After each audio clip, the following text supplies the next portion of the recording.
Welcome back મિત્રો. ગઈકાલે આપણે ચર્ચા કરી એ વિષયમાં આપણે આજે ડીપમાં થોડા પ્રશ્નો વિશે જાણીએ. પ્રથમ પ્રશ્ન આવશે, વર્ગ વ્યવહાર એટલે શું?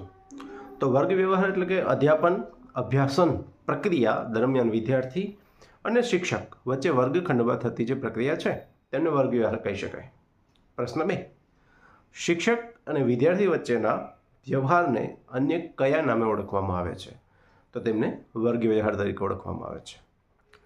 વર્ગખંડમાં શિક્ષક પ્રક્રિયા કઈ રીતે થાય છે? તો તે 3 પ્રકાર છે. પ્રથમ છે વિદ્યાર્થી અને શિક્ષક વચ્ચેની આંતરક્રિયા, બીજું છે વિદ્યાર્થી અને વિદ્યાર્થી વચ્ચેની આંતરક્રિયા, અને ત્રીજું છે શિક્ષક અને વિદ્યાર્થી વચ્ચે શ્રેણી આંતરક્રિયા.